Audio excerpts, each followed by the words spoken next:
Welcome to Every Night is Game Night, because we all love game nights with our family and friends. But when you play solo games, then every night can be a game night. Check us out along with other great podcasts at dicetowernetwork.com.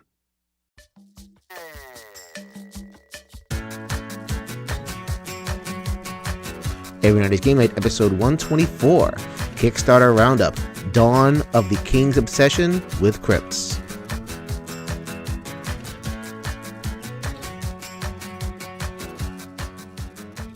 Yo, my peoples, what's up? Welcome back to the Every Night is Game Night podcast. I'm your host, Jason. Thank you so much for joining us. It is that time again, once a season, for the reason of lots of Kickstarters delivering to our doorstep. We bring the Kickstarter Roundup crew. We've done a bunch of episodes at this point. We've had a lot of laughs, and if the pre-call is anything to judge, maybe I'll post that, maybe I won't, because we're having some crazy fun here. God, no. No. There's been a lot of pitchforks being thrown out this last week or so. I don't want to be on one. I don't. The man who is afraid of pitchforks back there is Jeremy from Jambalaya Plays Games. Welcome to the show, Jeremy. Oh, man. Thanks for having me, man. Hey, party people. How y'all doing, man? Jeremy, Jambalaya Plays Games. Nice to be back here. Really excited to talk to my friends here. All right. And Liz from Beyond Solitaire. Liz, welcome back. Hey, it's always good to be back. Welcome back from Israel. That's right. Yeah, I'm just getting over my jet lag. You didn't sound so over your jet lag a couple minutes ago. I'm going to rally just for you. There it is. All right. So over the next couple of episodes, we have 8 more games for you, mostly from publishers that you've basically never heard of. I'm typing the name of these publishers. I'm like, oh, that mostly, that guy. But that's exactly why we do this. You're not going to get coverage of a lot of these games. You know, they kind of come and go, but there might be some real gems hidden in here for you. But first, before we get to all this Kickstarter on the table fun, of course, you know, we cover Kickstarters that are live currently on the platform right now. We are going to throw it. Sorry, Liz, we're going to have to skip you a little bit because we got the king of Kickstarter, the king of crowd surfing on the Dice Tower, and all sorts of Kickstarter goodness now. In Jeremy we trust. Jeremy, you have a collection of games for us, don't you, buddy? Oh my God, you're going to make BJ, Rob, and Mark kill me for saying I'm the king of Kickstarter. Oh, sorry. Dude, they're going to kill me. Don't say that.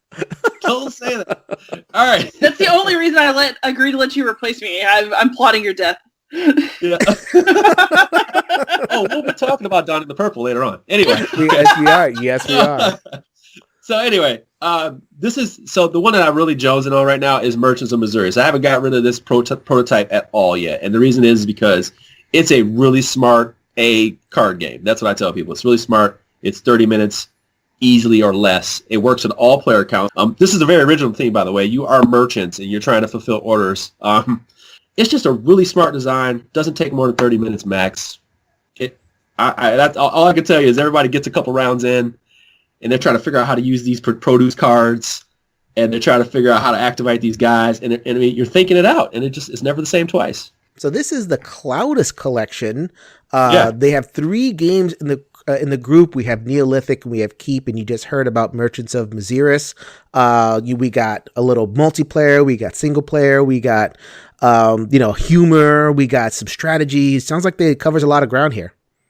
Yeah, they always do that. They kind of have they have a wide range of stuff. Like Imperius they had last year was a nice, interesting little card game. They had Combo Fighter last year. So all their games are real smart and unique designs. Yep, that's the easiest. $20 I'll back in a second, man. $50 to back all 3 20. games. Yeah, I think it's 50 for all 3, but it's 20. Yeah, for this one by itself, I think. Yeah. All right, we will be taking a look at that. Liz, we have to get you to step up your game. We need you to get to the deep cuts over here on Kickstarter. You're like, I'm jet lagged, leave me alone. You know what I'm saying? Like, I'm in the air. I only hear y'all corny folks down here. You know? Hey, man, if I'm not good enough for you, you got a bad taste. All right, that's okay. Well, Wow. I'm looking forward to getting back to Liz We Trust Popper in a little bit. Okay, so we are going to get on to the meat of the episode. Like I said, over the next 2 episodes, we're going to be covering 8 different Kickstarter projects that have landed on our tables recently. Not all of us have played all the games, so we're going to be able to kind of pick and choose, go back and forth, and see what we like. So this first game is a Jeremy special. This was by special request because he really, really enjoyed it, and I'm always looking for games that I really enjoy. Seems like a lightweight jaunt of a good time. I'm going to try to get this right. I've been calling it the wrong name, but it is King's Guild, designed by Matthew Austin and published by Mirrorbox Games. I've been calling it Kingsguard because I'm all up in the Game of Thrones. A couple of months, they're going to finish off the season. I can't wait. But that's not this. Oh, man, I cannot wait. I'm dying for you. But that is not this. This is King's Guild. All right. So basically, you are trying to build this guild board. You got this big guild board of your own, and it starts out with a whole bunch of little powers. What you're trying to do in this game is it's kind of Splendory. You're going to gather resources. You're going to take them over to these little quest people and build things for them, build them weapons, build them, their little magic wands and all that different types of stuff. And then you will fulfill quests, and that's how you will score points. You'll also build up your faction board by buying, hiring specific people. You're going to put certain rooms in your board that will help you get combos for scoring. And then there's even special power ones. There's a whole bunch of stuff that goes on in this game. So there's a lot of little things that, like I said, if it's people who like Splendor, I think this is a little bit extra to it. And that's why I like it so dang much. The solo mode in this game is really good. It's a card burner, so it goes through all your all these quest cards that you're trying to make, or these item cards you're trying to make, and it speeds the game up. So it just kind of sets you up with enough cards so you say, hey, the game's going to constantly move without you on a kind of a conveyor belt through the 6 cards, and then you just kind of try to get through it and get the most points. So is it like a bot? Is it like a bot? Yeah, like you turn over cards and stuff? It just keeps going. It takes some of the specialists from you as you take one of those, and then it also takes one of the item cards to kind of let you know there's a timer. It's going to keep going regardless, and the only way you can stop it is by putting one of your quest item, your little crest things on it to stop it, to say, hey, I'm holding this one, but the other ones keep going. So yeah, it's a really easy game mechanically. I mean, you are literally just picking up stuff, moving it over to your board, hiring. As you put those little buildings, if you put the little chambers on your board, they also have things that you can unlock, like get extra coins or an extra resource. There's adjacency bonuses, so you got a little tile laying set up there in your tableau area. So it's basically like Splendor Plus. What's that? It's like Splendor Plus. Yeah, it's basically Splendor Plus. I was just saying this about 2 weeks ago. There's a lot of games right now that if you're a fan of Splendor, let's say, and you're Splendored out, or you like Splendor, there are enough games right now that could definitely put Splendor to bed. Hey, we can move on. Right. And this one had a little solo bot to it and some Euro flavor. Yeah. So, no, it looks pretty good. I just feel like I feel like this one. I remember when I was watching Times Review, I was like, yeah, you know what? This is going to go under the radar because it is such a smooth game. And it came in low key. It came in December, after everybody bought their gifts, and it's not in the game store right away. It's a Kickstarter game by a small guy, and I hope that they come back with it. That's why I wanted to talk about it today, and I hope I gave it some kind of justice, but I'll be working on a review for this one because I think this is a really interesting game. All right, so that was the King's Guild. And Liz and I have not played this. Liz, you're not a Splendor person, are you? Actually, you know what? I really like Splendor. Are you looking for the next level of that, or is Splendor good enough for you? You know what? I like Splendor as it is, actually. A lot of people talk about it's too simple, or it's not. It's one of those potato chip games for me where every time I play it, I end up playing it 6 times in a row. You know what? This is exactly what I do with this game. I put it down on the table. I play it 4 times in a row. It's just so simple to play. I just played it 4 times in a row. It felt perfect every time. I'm like, this is not going to be a game changer, but I definitely prefer this to the experience with Splendor. Interesting. I'll try it. All right, so that was the King's Guild. We are that, and that was the best of Jeremy. We buttered him up. We got him happy talking about a game that he really likes. Maybe not so much, but this next game.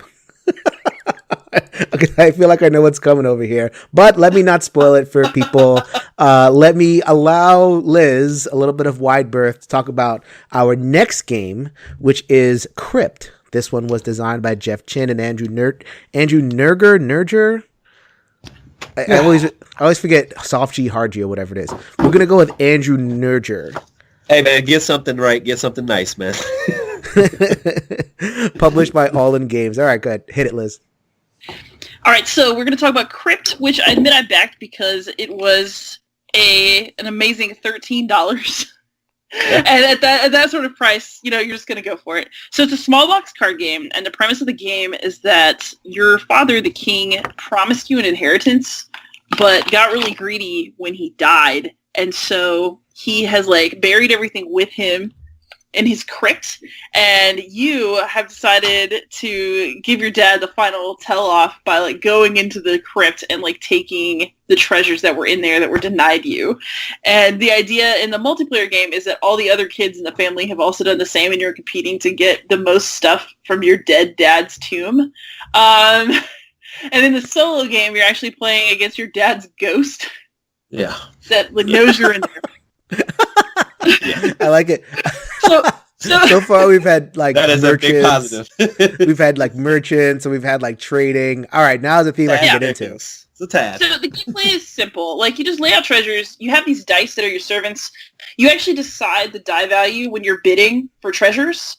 But after a turn, you have to roll dice to see whether you've exhausted a servant or not. So if I roll, if I put down a 5, if I don't roll, if I roll under a 5 on the save roll to see if they're exhausted, then that servant is out until I reset them on a future turn. So, you have to do a little bit of budgeting. Okay. Is it good? It's fine. It's not exciting, but it's not terrible. That's how I'd probably... Jeremy, is it good, or is it something else? I'm gonna say it like this. It's definitely not for me, and it's rare that I don't like a game that I can take with me and play in a bar and hang out by myself and play and chuck some dice. For some reason, this design just did not work for me, and I've tried it 6 times and just bored. I'm like, no, I don't want to play this. I'd rather play something else. And I don't know what it is about it. I played it with friends. Sometimes I do that thing. If you follow me on my Twitter account, sometimes I'll play with people, just random people in the bar, and again, teach them a game and play it. And man, it just hasn't gone well with that either. It's just something about this game. I don't know what it is. It doesn't work. It didn't work for me. And it's a simple game. It's cheap. It's got a good price point. But I'm so willing to pass it on. So what do you think, Liz? Could you put your finger on the barrier there? Why this game doesn't hit the next level? All right. I think it might have something to do with the fact that it's neither a pure dice checker nor a purely strategic experience, if that makes sense. You set the die value and then just kind of see if you're going to get to keep your die the next turn. And there's something about that that's not quite dramatic enough, but it's also not quite strategic enough. And so the experience is okay. I mean, I think, most games that come out are okay, but it's not exciting. There's not enough teeth to it. That's so I was playing this other game. It's called It Dies With Me. It's such a party game, and it's you have to kind of assess the value of the die, and whoever doesn't have a matching one, there's a tie trick and whatever. And I think of it like this, where it's if you're not rolling the die, and that's the risk of it all, it's so anticlimactic. It's I don't know. There was just nothing to keep me interested, even if, like I said, even for a guy like me who's ready to just kind of hang out and have a good time. I want to chuck some dice, I want to do some. I don't know. It really fell flat for me, and I was really surprised by that. I was I'm ready to throw this in my backpack and have a good time. I did that 5 times, and I didn't want to play. See, I was it's $13. It's a review. That's usually how I am, but for some reason, just this game, it was something about this one. And I, like I said, I try not to get too attached to the feelings for this one, but I'm just so surprised that I wouldn't like something like this. See, you know me, I'm a little picky, so there's lots of games that I'm like, no, don't worry about it. Yeah. I know, and here, Mr. Love Everything over here. Yeah, so I love a game called Strawberry Ninja, which is actually good. So. Hey, man, we're all about good games over here. Tell us about Strawberry Ninja real quick. Yeah, I played that shit title. No. We're not going to go on off in that, because I'm looking at it right now. I'm like, oh, Strawberry Ninja. All right. No, check it out. You should check it down. It's like $15, and it's better. All right. Well, that was Crypt. Our two Steam panelists were not that impressed, but it is a cute theme. And people are always on the lookout for fillers and things you could take to bars. So not really sure if you guys will agree with Liz and Jeremy, but you guys can take a look for yourself. It has a good response. I'm sorry I cut you off. It has good response. I mean, people are liking it. I'm not going to poo-poo on anybody's parade, but you can definitely have mine in a trade. You're not going to yuck anybody's yum. Yeah, I'm not worried about that. I'm gonna yuck that phrase. That's the first time I've ever heard that phrase. I was like, what's happening? All right, so we are going to step up a little bit in complexity. Liz and I have had multiple turns playing this game. So this is Dawn of Peacemakers. It was designed by Sammy Lasco, published by Snowdale Design. So, have you guys played Root? Yes. Yeah. Do you guys like Root? Yeah. Yeah, I did. I really liked it. Okay, so in Root, it's an asymmetrical war game. In that game, there is a role that you can play that's called the Vagabond. The Vagabond is a single dude who runs around the board doing stuff while two armies kind of clash against one another. Yeah. This is me. This is my entire life. Is that this you? Is me, in a nutshell. Go. Armies are clashing, you're just running around. You're a little too tall for that, though. You'll stick out. Hey, I got something for you. No. So in Dawn of Peacemakers, you're actually doing the same thing. They actually, it's a similar concept of like, you're going to be playing this cute little animal guy and you're going to be running around as these armies are clashing. But as opposed to that being like one of many roles, that's the game. So it's the whole game. It's very, very interesting. I've never seen a game do this. It's really, really crazy. But in this game, as opposed to like being screwing people, which is what the Vagabond is doing, like the Vagabond will sell you stuff, but he's really kind of out for you in Root. Here, what you're trying to do is you're a peacemaker and you're taking these two warring clans and you have to make peace between them. Which is, it's a concept. I heard it and it's like, wow, how do you make that into a board game? And I thought they did a really good job. Spoiler alert, I like the game. We'll talk about a little bit about why in a second. Okay. It's fully co-op. It is a campaign-based game with 12 different scenarios and an ongoing story. But it isn't like a one and done type deal. Like as you go through the story, there's going to be replay. There's going to be cards that you open. You'll be able to kind of go back and play their initial scenarios with these advanced cards. So they did a lot to kind of put the replayability there. I mean, this is one of those Kickstarter projects that's like, the company, this is like their second game ever. Like the first one was Dale of Arches, which was like this little deck builder game. So they put a lot into the game. So you're going to, people are like, oh, why is this game like $100? Well, you get a lot of stuff in here. Yeah. You really do. Okay, so then the goal of most of the scenarios is as the little peacekeeper that's running around the board, you're going to be wearing both armies down so that they want to quit. So both... Yeah, right? Yeah. Whoa. Like in the sense of like, okay, let's say, so you have two armies on the board, right? And it's like Root, where it's like anthropomorphic animals. One side is like the birds, and one side is like the ocelots, which are like these meerkat type people. Yeah. And yeah, it's pretty cool. They're so cute. It's super cute. And so let's say that they're 7 versus 7, like, so it's units versus units, and both of those things are fully automated by their own separate decks. And I won't go into that how that all works, but what you're trying to do is you're trying to manipulate their decks, and you're trying to get them to kill each other, but not for one side to dominate. So like if it's 7 versus 7, you want to get them, you kill this one person, kill that one person, to the point where they both lose enough units where they like, all right, screw it, I'm out of here. Right, and you have to like decompress them at the same rate because if one of them loses a whole bunch of morale, then the other guys get all excited and will take them out. Yes. So you have to balance their loss of morale. Wait, hold on. So is this game hard?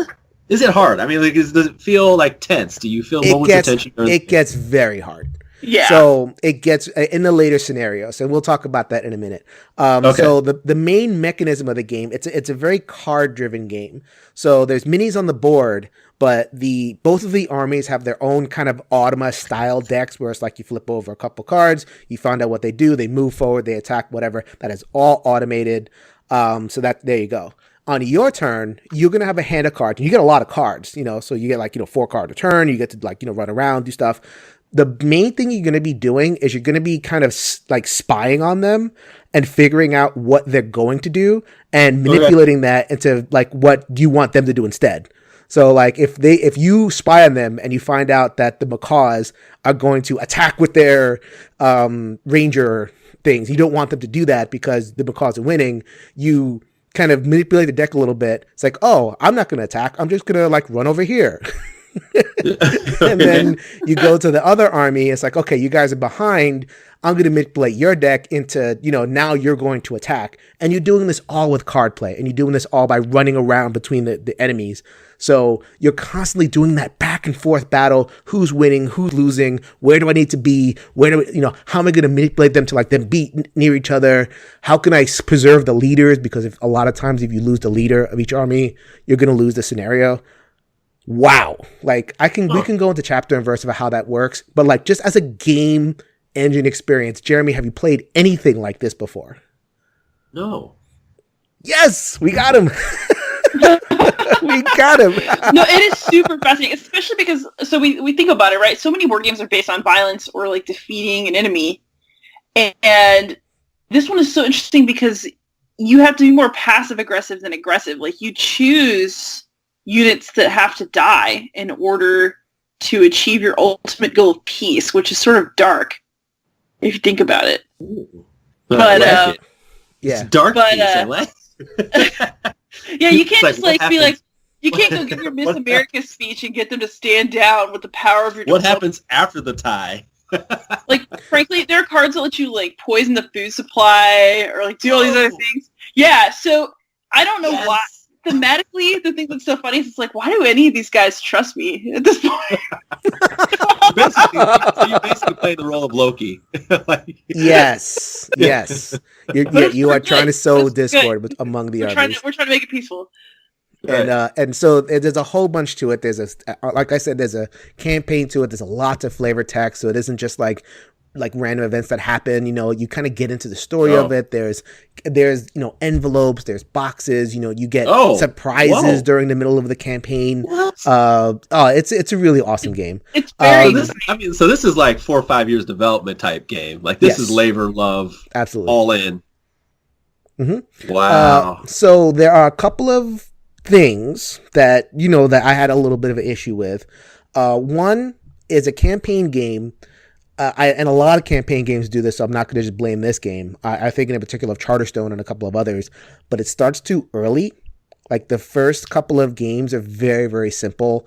This is not a game that you could just like lay out at a con and say, be impressed by this. Because the first the first game is so simple. Like, it gives you the Nintendo training wheels, I call it. The Nintendo, hey, when you do this, do that. You're like, hey, when you do this. Kind of walk you too slow, and then you're like, I want to play.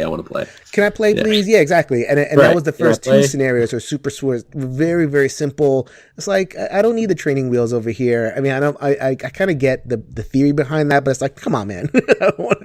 I just want to do my thing. And I was really disappointed after the first 2. I'm like, okay, is it going to just be this? And then the third game happened and it was like, oh, there we go. That's much better. So the game starts a little bit too early for a campaign mode.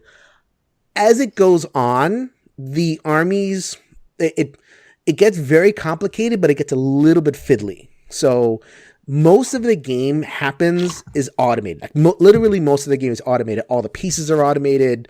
Oh, wow. You know, you Wow. go through that phase of like, okay, the army's going to do its thing. You can influence. That's the whole game, is influencing what they're doing. But sometimes you don't have the resources to do that, you know, because you are caught out of position, or you do something that, you know, with one army, but the other army just kind of doing their thing. So that there's a lot of overhead that comes with animating all of that. Plus, sometimes you'll get like a surprise, spoiler, which I'm not going to spoil. Like something else will happen mid-game that sounds cool, but then I got to go in the box. I got to go get these cards. I have to go like reform the game, and that takes a little bit of time too. So that, in terms of like a really exciting campaign, you know, that might be something that gets you in your way. Those are my big complaints about it. Liz, did you have similar complaints? Yeah, I mean, for me, the biggest issue is that sometimes you just get a really bad shuffle of the cards, either the ones that you have to work with and you're just not pulling the things you need to influence the deck, or like, especially, you know, I've played that first scenario a couple times just preparing to review and possibly to film, and there are definitely configurations of that deck that can unnecessarily drag things out. Right. It's a lucky game. And, you know, this is a super lucky game. Lucky. It's because it's all decks of cards, and there's even like a dice roll that you throw in there for some of the scenarios. Like, it is all decks of cards, and when you have so many decks of cards, really cards. Okay, it's card. Oh boy, oof. It's card. Yeah, I mean, and it's kind of like Robinson Crusoe in that way. So okay. you can kind of like, there's so many, not as dice rolly, but there's so many decks of cards that there's going to be like Liz was saying, a constellation of some that just don't work. However, that's not a deal breaker for me though. Bring me back. The game is so interesting. And I never feel like I don't have enough to do that I can put up some kind of fight against what's happening in the game. Yes. Thank you. So those are Jason was ruining the vibes. He was ruining the vibes for a minute there. Hey man, I gotta be honest, man. We're objective over here. So what we're talking about, though. At least that's the way of coming back out of it. You know, like that's fine. What we're talking about are edge cases, right? So, and these are things that can happen along the campaign. For the most part, the card play is very clever, especially when the armies are close. So I play solo, and I don't like to do a whole lot of running around. Like, half my movement is running. But when the armies are like in their faces, and I can just kind of like, you know, slide over here and slide over there, that's the best part of the game, because I can influence both people's decks. I know exactly what's going to happen. I have a lot of control in that scenario. It's like, oh, this, and then they change up the little goals. This scenario has me, I have to protect the leader. He can't take any damage because I'm escorting him away. This scenario, it's an escort quest. I have to, like, you know, take these. All of those quests work, especially when the board is kind of tightens up a little bit. Mm-hmm. I'm digging this, man.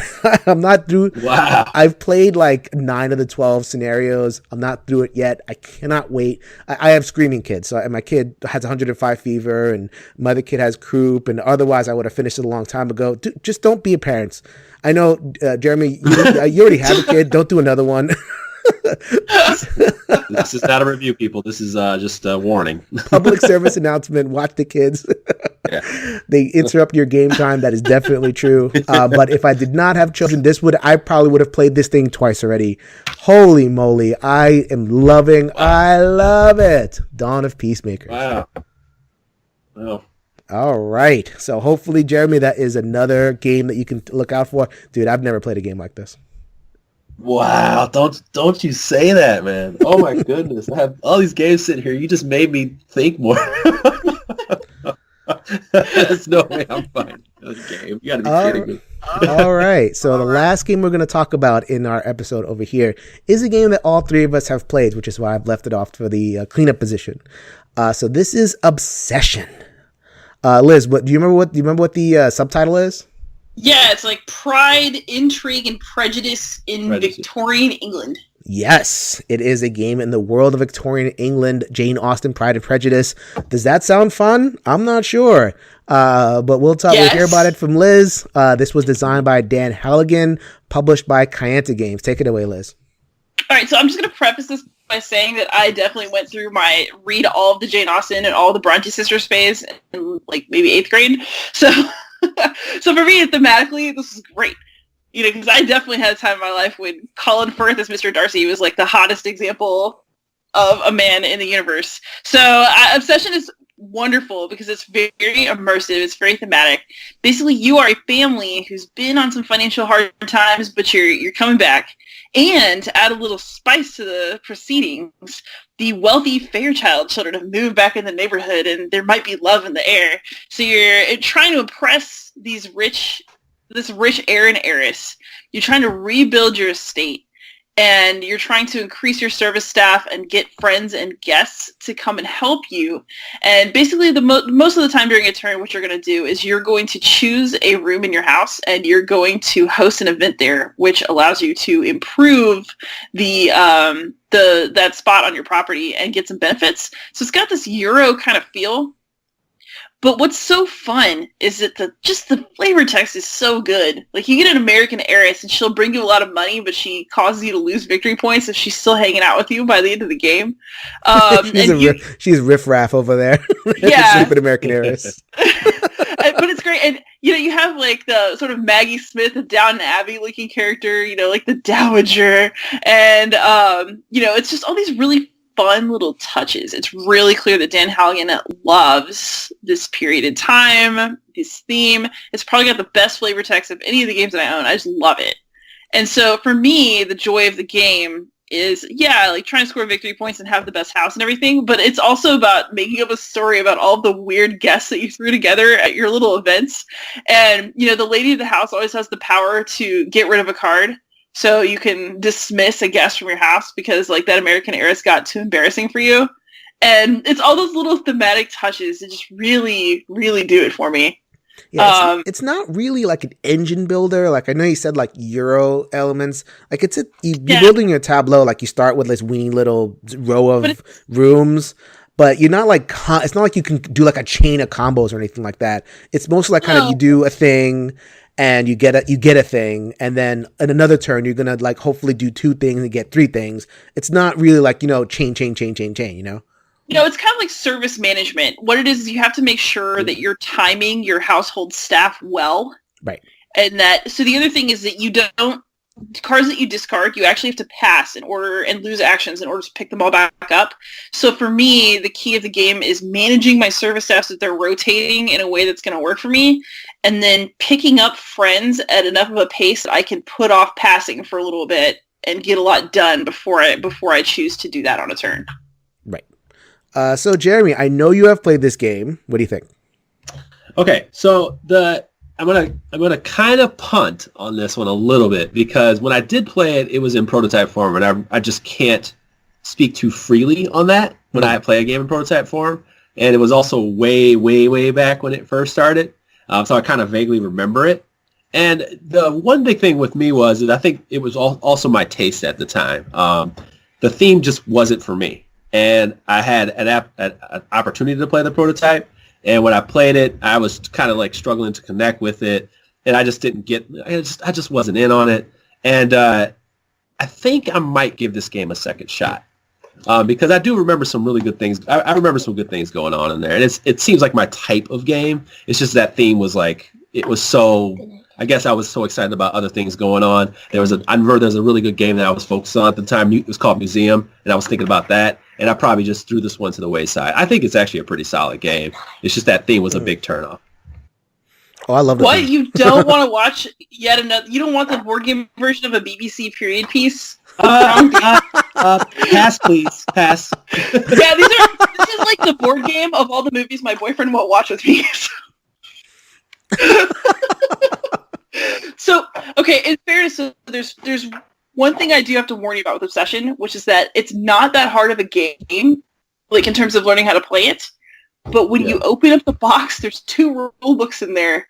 And one of them is like this big thematic glossary that actually does have a lot of key game information in it. Yeah. So you do have to, the barrier to entry feels higher than it really is, if that makes sense. I actually like the rule book the way he did it because Dan puts strategy in there, and their rule books rarely, if ever, talk strategy. They're like, oh, well, you have to, explore the game yourself.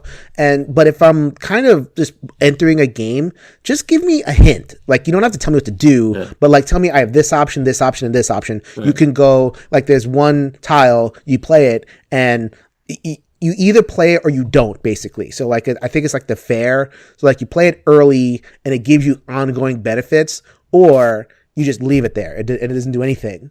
And you want to, like, the game actually tells you that. It's like, look, you want to use this money generating thing and you have a money strat for the rest of your game, or just take the victory points, ignore it, and get your money somewhere else. So it actually talks through that, and it helped me kind of get a sense for, oh, okay, I can proceed this way, I can proceed that way. Like, give me options. I'm good with strategy talk. And you have 2 rule books, and it kind of goes into all that. And of course, it kind of, you almost want to like hold the rule book with my pinky out kind of thing, because of all the like the flavor text and stuff. So it again, yeah, the barrier of entry seems a lot higher than it is. I was really impressed by this game. Like, as a solo, it's perfect for me. Nice, easy, flowing fun.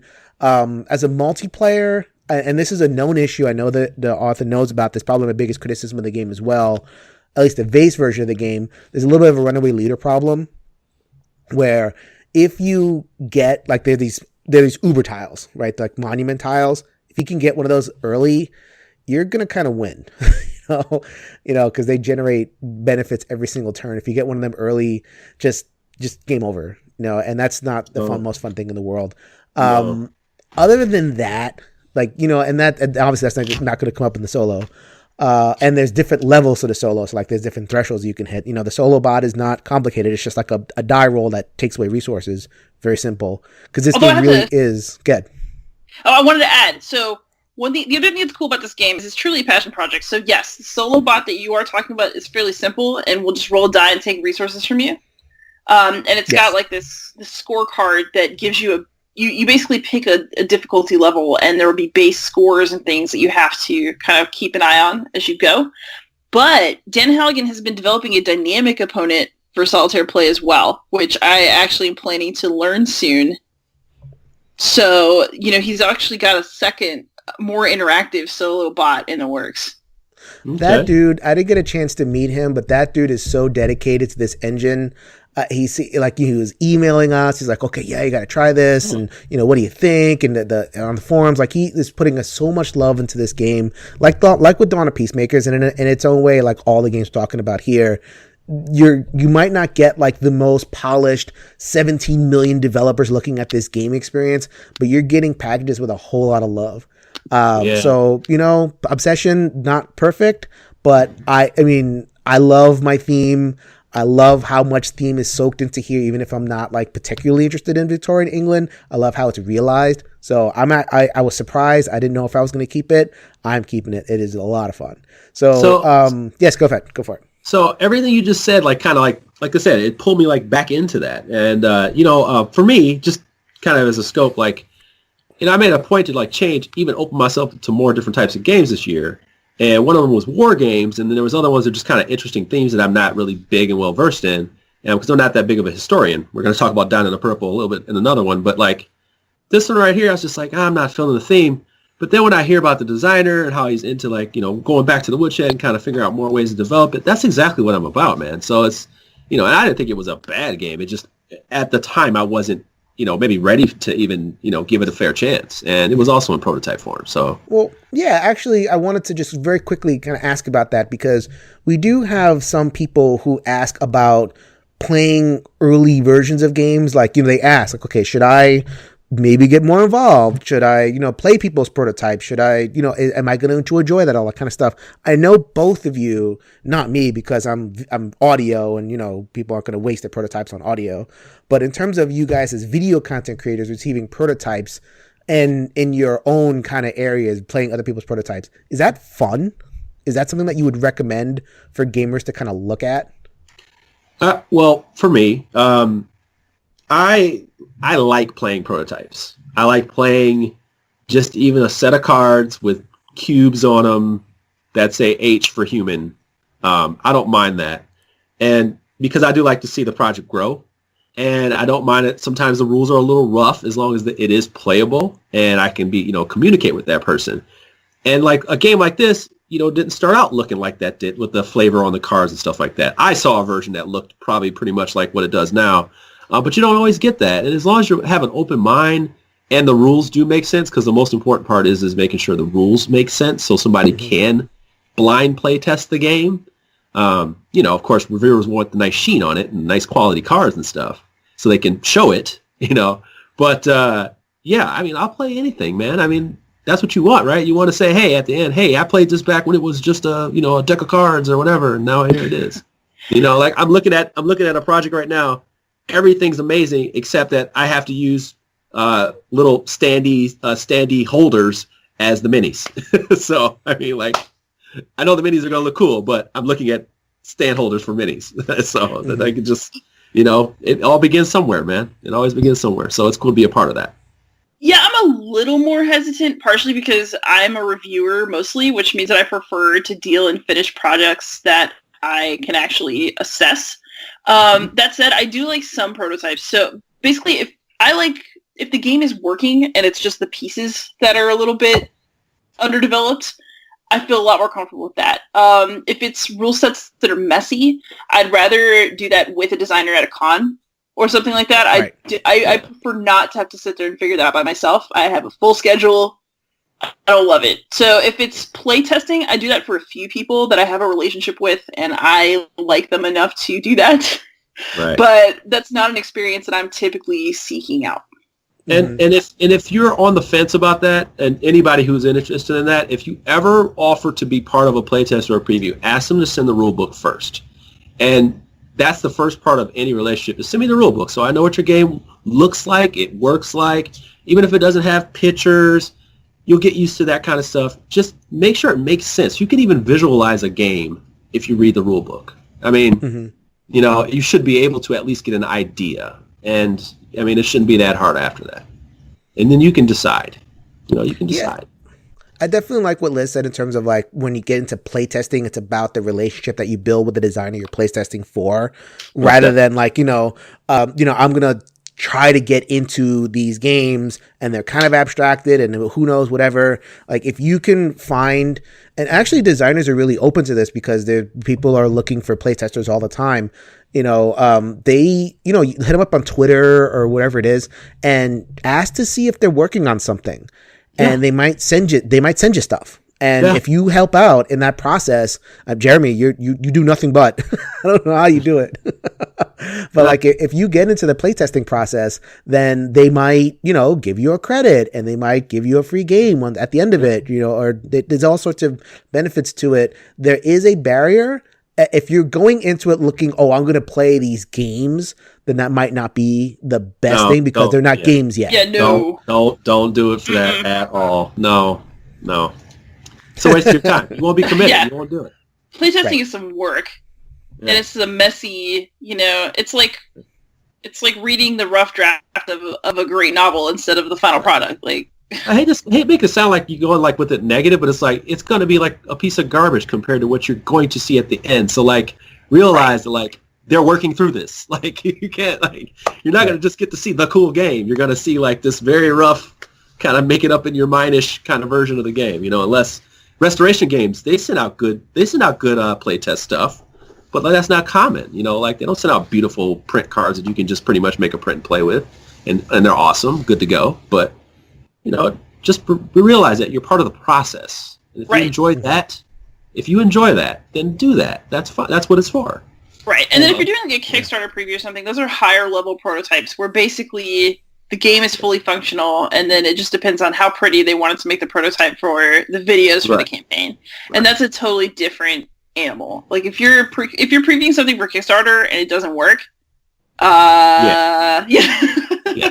Contact them, say you can't do it. Yeah. I mean, but I guess the point we're trying to talk about here is there's a certain kind of fun that is involved in like playing prototypes and helping people out. The fun is more relational. You get the satisfaction of being part of the process and helping out somebody that you might admire or enjoy. But there is definitely fun to be had, and the barrier is surprisingly low.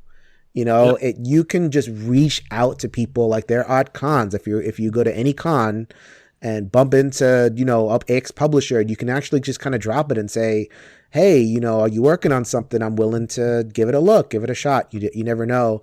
So I actually really encourage that. Like, I mean, I've started to kind of dip my toe into playtesting. I found that I didn't like it so much, so I've kind of like drawn back a little bit.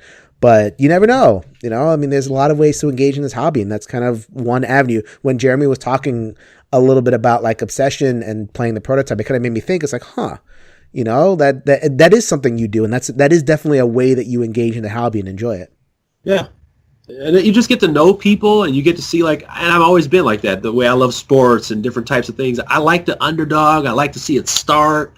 And, I get behind the project if I really like it because I've seen the beginning of what it looks like. And, I don't want anybody to fail. And if I feel like they have a good project, I don't want them to fail. If they write a bad rule book, I want them to be like, hey, man, this rule book does not make any sense.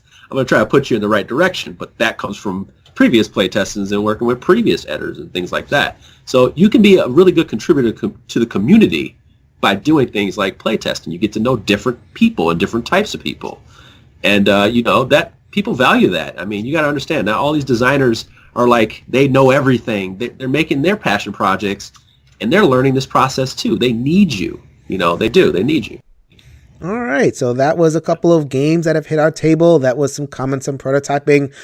We are not done with the fun yet. We'll be back next week with 4 more games. Liz and Jeremy, as always, thank you so much. We will see you everybody next week. Thanks again, and happy gaming. Hey, take care, party people. If you want to connect with the show, go ahead and join the Facebook group. We have members trickling in all the time. Every Night is Game Night Facebook group, everynightisgamenight.com, which is on the Board Gamers Anonymous website. We kind of pair that off there as well. Twitter, ENGN_podcast. I'm out there. I love conversing with people. This whole playtester thing just kind of like arose organically as a conversation. Another way in which you can kind of engage with folks in the community. Obviously not my games. I wish. But just that's the whole theme of this, is engagement and talking and building community and all that kind of stuff. Liz and Jeremy will be back next week, as you heard. Until then, go ahead and grab a solo game off of that shelf, and let's make every night a game night.